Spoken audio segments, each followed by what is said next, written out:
Mesdames et messieurs, bonsoir, il est 20h sur les antennes de la télé Futur Média. C'est parti pour le sommaire de ce journal. La réponse d'Aïda Sow Diawara à la pétition de la JDS. Ce membre du comité directeur du Parti Socialiste estime que ces jeunes n'ont aucune légitimité pour réclamer le départ de qui que ce soit. Vous l'entendrez dans ce journal. La CNTS-FC pour une baisse des prix sur l'électricité, l'eau et le transport. Son secrétaire général, Cheikh Diop, trouve cela logique. La chute du prix du baril du pétrole est passée par là. À Sédhiou, c'est l'eau potable qui fait défaut dans beaucoup de localités de la région. Et là, la plus faible moyenne nationale. Vous entendrez le plaidoyer du gouverneur également dans ce journal. Et puis GFM s'offre la finale du tournoi Presse Foot. Le groupe Futur Média s'est imposé 1-0 face à Trade FM. C'était ce dimanche matin au stade Demba Diop. Voilà le sommaire de ce journal. Tout de suite le développement.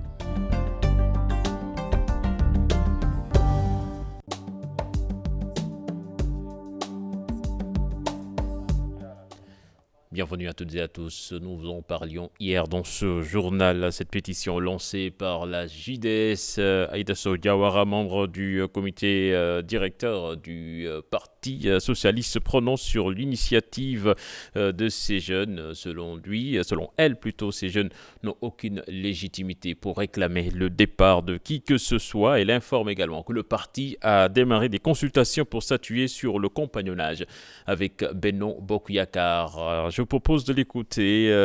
Il se prononce au micro de Salif Sow et Asmalik Kosek. La JDS n'a pas pouvoir de délibérer ou de donner des ordres. C'est un mouvement associé, donc qui doit suivre les règlements du parti, qui doit suivre les lignes du parti.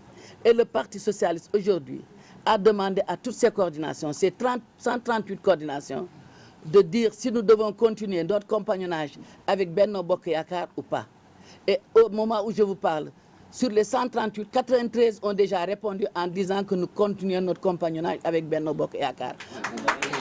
En l'occurrence, la région de Thiès, le département de Thiès appartient ce JDS. Et tout le monde est unanime là-dessus, aussi bien Ousmane Tanor Dieng, qui est notre secrétaire général, que tous les membres du parti, y compris Khalifa Sall lui-même. Nous sommes tous d'accord qu'il faut attendre que les coordinations se décident pour dire ce que nous allons faire. Donc je crois que là, c'est de la diversion. Nous sommes dans un grand parti, il y a toujours des divergences. Mais nous connaissons où se trouve la vérité, où se trouve la...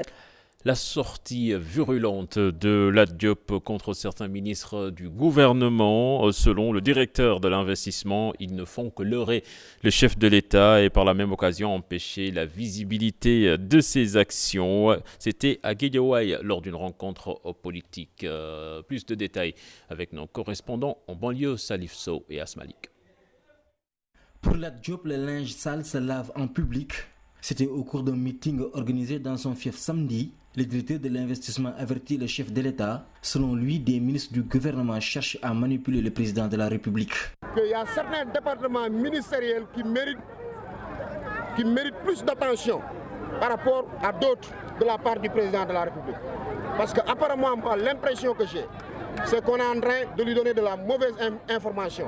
Et ces ministères, le moment venu, moi je m'en entretiendrai personnellement avec le président de la République. Malheureusement, je pense que pour certains ministères, ce n'est pas le cas. Et nous serons comptables au mois de mars 2019 ou février du bilan du président de la République. On ne peut pas les laisser faire. Ces gens-là, ils sont dans l'opposition. Naturellement, c'est normal, mais ils sont dans le parti au pouvoir. Et il faut les dénoncer le moment venu. Ils n'ont pas d'ambition pour le président de la République. Et ce sont ces mêmes membres du gouvernement qui cherchent à l'éjecter de son fauteuil de directeur de l'investissement, ajoute-t-il. Et ça ne passera pas parce que nous sommes là et nous nous constituerons en bouclier.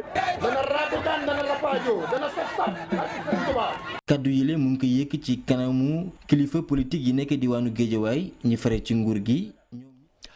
Je vous l'annonçais dans les titres, Cheikh Diop de la CNTS-FC plaide pour une baisse du prix de l'électricité, de l'eau et du transport entre autres. Cela devrait pouvoir se faire, dit-il, vu le niveau du prix du baril de pétrole. C'était lors du conseil central de la CNTS-FC qui s'est tenu ce samedi, compte rendu signé Mambiram Diouf et Pape Sangone Mbaye.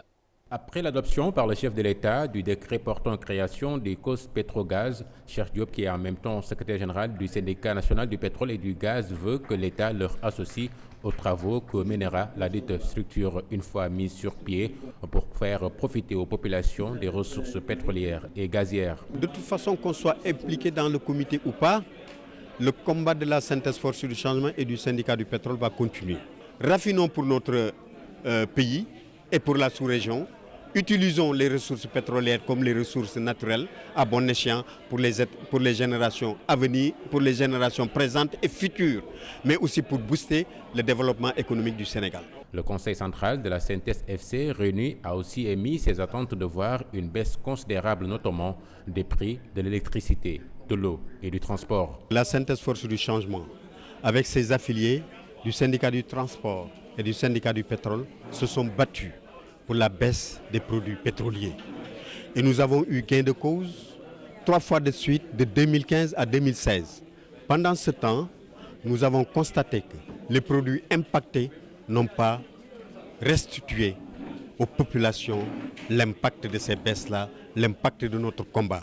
Parmi ces produits, il y a l'électricité, il y a le pain, il y a le transport, il y a l'eau, il y a l'autoroute à péage. En vue des prochaines élections de représentativité, la Synthèse FC dit mobiliser pour son positionnement à la tête des centrales syndicales. Autres élections qui intéressent Cheikh Diop et compagnie, les législatives, et n'écartent pas une liste indépendante. Nous avons reçu en tout cas beaucoup de contacts pour qu'on s'organise afin de conduire une liste de travailleurs de la société civile, du mouvement associatif aux prochaines élections législatives pour une meilleure représentation du peuple, j'allais dire, des travailleurs en particulier. Abordant l'affaire Ousmane Sonko, Cheikh Diop fait la proposition d'une médiation syndicale, non sans inviter l'État à régler le passif social. La rentrée des classes à présent au Parcelles Assainies, les jeunes et l'équipe municipale s'activent sur le nettoiement des établissements scolaires. À l'école élémentaire HLM Grand Médine, les eaux usées constituent un véritable problème. Selon le maire Moussassi, des travaux sont prévus pour régler cette situation. Le corps enseignant va effectuer sa rentrée ce 3 octobre. Pour les élèves, ce sera le 5. Alassane Ba, Diafaraba. Les eaux usées, un véritable problème à l'école élémentaire HLM Grand Médine.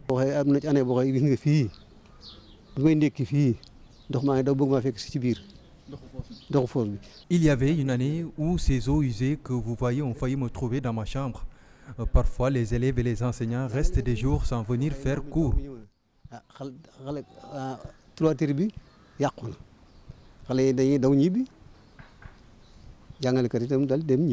Nous pensons quand même, avant le début des cours, d'ici une semaine au plus tard, l'ONAS aura terminé de régler ce problème-là. Et nous aussi, on aura fini de construire le nouveau mur qui va nous permettre de nous épargner de ces arrêts de cours. La rentrée s'annonce. Des travaux s'effectuent dans certains établissements, comme ici à l'école PA17. Il y a des éléments de la mairie et des jeunes de l'unité 17 qui sont en train vraiment de s'activer pour que l'école soit bien nettoyée. En ce qui concerne les classes, il est prévu quand même un dépoussiérage, mais pour la désinfection, cela risque de poser un peu problème, raison pour laquelle il serait bien quand même que les agents des services d'hygiène passent dans les écoles avant la rentrée. Les collectivités locales chargées d'effectuer des travaux dans les écoles primaires, et ce, depuis l'entrée en vigueur de l'acte 3 de la décentralisation, une tâche qui n'est pas du tout facile. Aujourd'hui, la majeure partie de ces écoles sont dans un état de délabrement très avancé.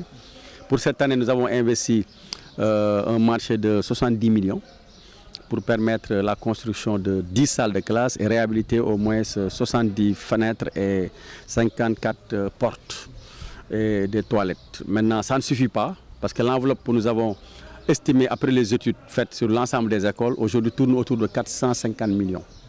Et vous savez, on ne peut pas le faire d'une seule année parce que nous avons d'autres charges et des dépenses obligatoires comme les salaires, l'électricité et l'état civil. La rentrée pour le corps enseignant prévue ce 3 octobre et pour les élèves c'est le 5 octobre prochain. Ubitei, Djangetei possible dans certaines écoles et pour d'autres, il faudra encore attendre. Toubatoul, dans le département de Thiès, veut de l'électricité. En effet, sur 96 villages, seuls 22 sont électrifiés, un nombre jugé faible par les populations qui demandent au gouvernement de changer la donne. Cheikh Anta Diop, c'est la tire. L'électrification rurale reste toujours une problématique dans la commune de Toubatoul. Le maire de la localité est très préoccupé par la situation. Un appel à la diligence de l'État. Nous avons quelques doléances maintenant à propos des villages qui ne sont pas encore électrifiés. Parce que j'ai une collectivité locale de 87 villages. Si aujourd'hui, maintenant qu'on a électrifié 22 villages, ça reste beaucoup à faire. C'est pourquoi nous continuons à retendre la main encore au chef de l'État, au ministre de l'Énergie, pour qu'il continue maintenant ce travail-là au profit des populations de ma commune, surtout en matière d'électricité. Mais le problème d'investissement les plus notoires, c'est l'électrification. Les villages ne posent que l'électrification rurale. C'est pourquoi maintenant que nous ne posons que les problèmes d'électricité. Est conscient de ça. Même des problèmes d'eau existent également, car les 2 forages existants ont un débit trop faible, qui ne peut satisfaire les besoins de toutes les populations. Il y a donc 2 forages qui alimentent presque 96 villages en eau. Certains villages peuvent rester 2 jours. 2 jours parce que ndox mi bu ñëw ci château bi avant mu yëg yéen dëkk yi ndox mi dina jeex moo tax bu tey itam problème mu ndox am nañu ko. Ces 2 forages ne peuvent pas satisfaire les besoins de toutes les populations. Forage yi ñuy dem bu duñu atteindre population yi ndax population moo yokku ndox mi moo du doy. Toubatoul réclame eau et électricité. Depuis des années, plusieurs villages sont plongés dans le noir et la soif. Le ministre de l'Énergie, Thierno Alassane Sall, a donné des assurances pour prendre en charge la question. Je vous le disais également dans les titres, l'accès à l'eau potable difficile dans certaines zones de la région de Sédhiou est là la plus faible moyenne nationale, même si des avancées ont été notées. Le gap est toujours élevé. Là-dessus, nous écoutons les explications du gouverneur Habib Léon Ndiaye. Il est interrogé par Salah Samb et Bakary Konté. Vous avez remarqué qu'au niveau de la région de Sédhiou, il y a certes... nous sommes certes en deçà des moyennes nationales donc en matière d'accès à l'eau potable, puisque nous sommes passés de 64% donc en 2014 à 73% en 2015 en ce qui concerne l'accès global, ce qui nous a fait un bond de 9 points. Mais 73% c'est bon, mais nous sommes encore en deçà de la moyenne nationale qui est de 86%. Donc nous sommes passés pour ce qui est de l'accès à l'eau potable donc, de 24% à 37% sur une moyenne de 74%, une moyenne nationale de 74%. Quand bien même nous avons fait des efforts considérables en l'espace d'une année, mais il y a encore un gap qui reste à parler par rapport au niveau national. Et je crois que c'est une situation que nous pouvons inverser puisque l'État donc dans sa politique est en train de procéder à l'implantation du forage au niveau de la région. La réforme des chambres de commerce est l'affaire de tous les opérateurs économiques du pays. C'est l'avis du collectif des chambres de commerce régionales. Face à la presse, ces opérateurs économiques des régions disent oui aux réformes, mais non à son accaparement par une seule corporation. Compte rendu signé Dissa Prera et Modou Diop. Le collectif des chambres de commerce refuse de devenir un simple relais pour la future chambre nationale. En conférence de presse, ses membres disent oui aux réformes, mais basées sur une large concertation de tous les acteurs. Il faut une proposition comme quoi les régions, pour que les régions deviennent des antennes, au lieu d'être des chambres de commerce pleines, mais que ce soit des représentants d'une chambre qui sera à Dakar. Mais est-ce que ces gens-là connaissent Ziguinchor? Je suis désolé. Le collectif veut aussi que les chambres régionales soient dirigées par des hommes du terroir. De l'avis de Ansou Touré et ses camarades, on ne peut pas développer les régions à partir de Dakar. Pour faire la promotion du PSE. Nous, on pense que, effectivement, l'économie, c'est vrai, l'État gère, mais c'est les acteurs économiques qui dirigent ce pays-là.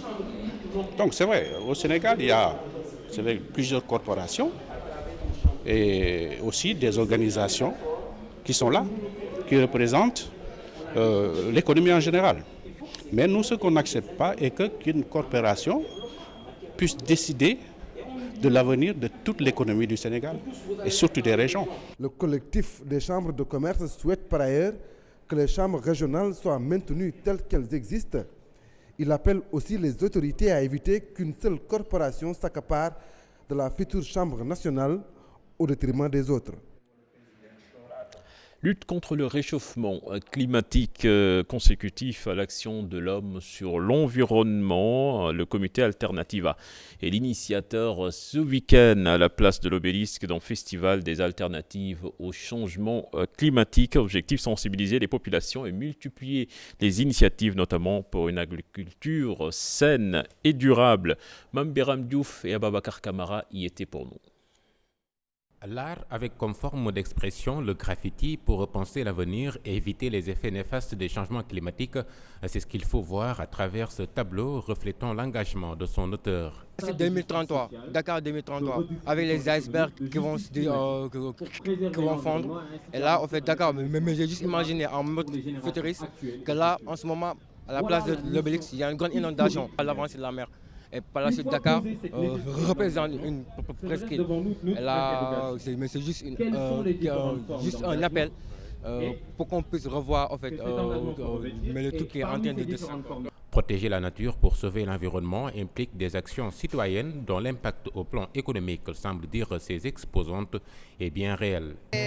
Par exemple, du mil bio producteur pendant la saison sèche, l'espace qu'occupent leurs vaches, leurs moutons et tout ça pendant la saison de la pluie, c'est ce terrain qu'ils utilisent pour cultiver leur mil, donc avec pas d'engrais chimiques. Bien, avec le réchauffement climatique, nous c'est une agriculture saine et durable, c'est-à-dire qu'on n'utilise pas de pesticides, pas de produits chimiques, c'est uniquement des engrais naturels comme du fumier, du marc de café, de l'huile de Nîmes qu'on utilise pour les plantes. Vous voyez, ces différents produits, c'est des confitures de légumes, confitures d'aubergines, de carottes, de patates douces, ou alors des oignons, des carottes, des haricots qu'elles cultivent directement dans leur jardin, qu'elles mettent en conserve. Pour le comité de coordination de ce festival, qui en est à sa première édition, sensibiliser le maximum d'acteurs afin d'agir autrement reste le principal objectif. Les populations, elles savent qu'aujourd'hui que les conséquences du changement climatique sont là et qu'elles sont assez désastreuses et qu'il faut faire justement quelque chose pour pouvoir changer la donne. On sait que c'est un processus long, que le changement de comportement ne va pas se faire du jour au lendemain, mais que c'est un long processus qui justement prendra beaucoup de temps. Un festival des alternatives au changement climatique pour changer la face de Dakar, bref le monde. Alternativa apporte ainsi sa contribution via ce rendez-vous qui se veut annuel. Avant de passer à la présidentielle au Cap-Vert, cet élément qui vient de nous parvenir, non à une chambre unique et au renforcement des chambres de commerce régionales. Telle est la position des opérateurs économiques membres de la chambre de commerce de Kaolack qui était en assemblée générale. Maître El Hadji Diouf a invité à dénoncer la réforme envisagée. Ousseynou Kam, Biradiagne pour plus de détails. Les réformes consulaires annoncées étaient au cœur des débats dans l'Assemblée générale de la Chambre de commerce, d'industrie et d'agriculture de Kaolack. Pour les opérateurs économiques de la région, leur position vis-à-vis de ces réformes reste la même. Nous pensons que si le pays a avoir des réformes, il faut une large concertation. C'était mieux d'organiser les élections et après faire les réformes. Pour mieux soutenir les agriculteurs, c'est de créer une chambre d'agriculture. On est entièrement d'accord. Je pense qu'avec l'ensemble des personnes, les textes qu'on a, c'est bien. Ce qu'on doit réformer, c'est notre façon de management. Ce n'est pas les textes qui vont nous amener quelque part. Si c'est pour séparer les deux chambres, il n'y a pas de problème. Mais tout ça ne doit pas nous empêcher à continuer notre travail normalement, en sachant qu'on nous a élus pour travailler, mais on ne nous a pas élus pour que des élections. Invité à cette Assemblée générale d'information et de partage, Maître El Hadji Diouf a son message particulier à l'endroit du chef de l'État concernant ces réformes envisagées. Président, on ne peut pas supprimer les chambres de commerce dans les régions. Une seule chambre de commerce, ça n'a aucun sens. Il n'est pas question de prendre des mesures réactionnaires qui font reculer notre pays et son économie. Vous ne pouvez pas isoler l'agriculture par rapport à l'industrie et au commerce. Donc, il me paraît maladroit et même dangereux d'écarter l'agriculture des chambres de commerce, d'industrie et d'agriculture. L'agriculture, c'est d'abord le premier commerce. Les opérateurs économiques du Saloum invitent les autorités à la tenue des élections consulaires afin de poursuivre le travail et booster les économies régionales. Élection présidentielle au Cap-Vert, pas de grosse affluence au niveau du bureau de vote de Dakar Plateau. Une situation compréhensible pour les rares Cap-Verdiens trouvés sur place à cause du mode de scrutin. Un reportage signé Cheikh Hassan Affal et Tierno Laurent Mendy. Jour de vote pour la communauté capverdienne présente au Sénégal. C'est pas le grand rush au niveau du bureau de vote de Dakar Plateau. Une situation compréhensible pour ces rares personnes trouvées sur place. Voilà. Bon, ce qui explique qu'il n'y a pas une forte affluence, pour moi, en tout cas, c'est compréhensif. Je le comprends bien. À Cap-Vert, nous avons un régime parlementaire. Le régime parlementaire, nous, on élit le Premier ministre. Il n'y a pas beaucoup de movimentation parce qu'il y a beaucoup de Cap-Verdiens ici qui n'ont pas de papier. Le boycott de l'opposition et le mode de fonctionnement des institutions du Cap-Vert expliquent aussi ce manque d'affluence. Et l'autre parti d'opposition n'a pas soutenu un candidat. C'est comme s'il n'a pas de candidat qu'il n'a pas soutenu. Il y a une moindre influence. Les gens de l'opposition, c'est comme s'ils ne s'intéressent pas et c'est comme une espèce de boycott. Malgré tout, l'enjeu reste de taille pour le président Jorge Carlos Fonseca. Ce qui est intéressant, c'est que les gens viennent voter pour que le président soit élu, qu'il y ait une participation d'au moins 40%. Parce qu'à moins de 40% de participation, le vote ne sera pas validé. Et on avait voté pour lui et avant, on va relayer pour qu'il soit le président, pour qu'il continue, parce qu'il travaille, oui, il travaille. Parce que le pays, c'est stable.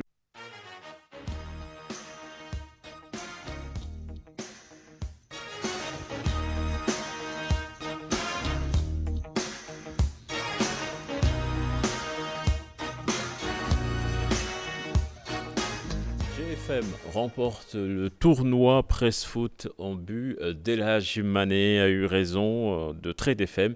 La finale de ce tournoi dédié à Alassane Ndiaye Alou a été présidée par le ministre des Sports. Les joueurs ont en effet dédié leur trophée à Youssounou en guise de cadeau d'anniversaire. Compte rendu signé Pape Faraning et Mor Kharma. Le groupe Futur Média, champion de la 4e édition du tournoi Presse Foot devant Trade FM, Pape Mané a marqué l'unique but de la rencontre d'un coup franc bien tiré. Une victoire pour toute la presse. Félicitations à tous mes coéquipiers et à tout le groupe Futur Média. Aujourd'hui, ce n'est pas le groupe Futur Média qui gagne en fait, c'est la presse. C'était un match de gala, donc voilà, c'était dans le fair play, ça s'est très bien passé. Contribuer à l'évolution, esprit sportif, fair play dans le monde de l'information et de la communication.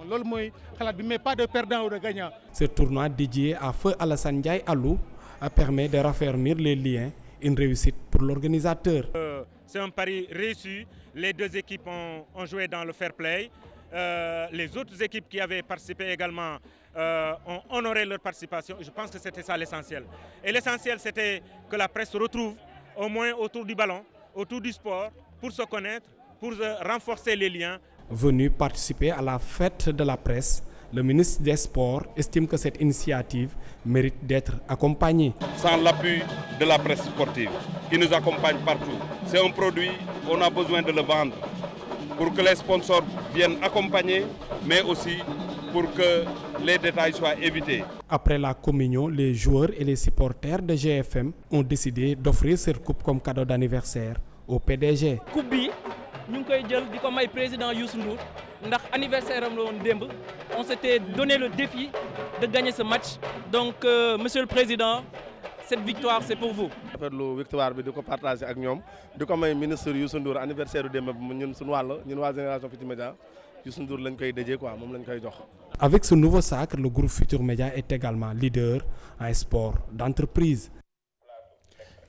Et puis, le ministre des Sports, vous l'avez sans doute vu, qui a présidé cette finale, s'est prononcé sur le Sénégal qui doit rencontrer le Cap-Vert, un match comptant pour la première journée des éliminatoires de la Coupe du Monde 2018. Selon lui, tout est possible, il faut gagner les matchs à domicile et bien négocier les matchs à l'extérieur. Nous l'écoutons toujours interrogé par Pape Faraning et Mor Kharma.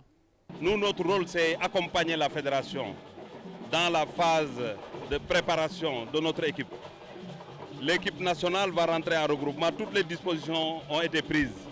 Donc, nous appelons l'ensemble des sportifs du Sénégal pour une mobilisation exceptionnelle au stade le 8 pour pouvoir accompagner l'équipe parce que l'équipe a besoin d'une victoire. J'ai dit à Aliou Cissé, j'ai dit au président de la fédération, le football d'aujourd'hui, c'est gagner match par match. Se préparer pour chaque match et se donner les moyens de gagner. En compétition, il faut gagner chez soi et négocier à l'extérieur. Si on peut revenir avec un point, c'est bien. Mais il faut d'abord gagner ici au Sénégal. Et nous avons bon espoir qu'effectivement, on a un engagement patriotique et sans faille de l'ensemble des acteurs, surtout des joueurs, pour qu'au soir du 8, que le Sénégal puisse gagner contre le Cap-Vert. Voilà, c'était le dernier élément de ce journal. Excellente suite de programmes en compagnie de la Télé Futurs Médias. Au revoir.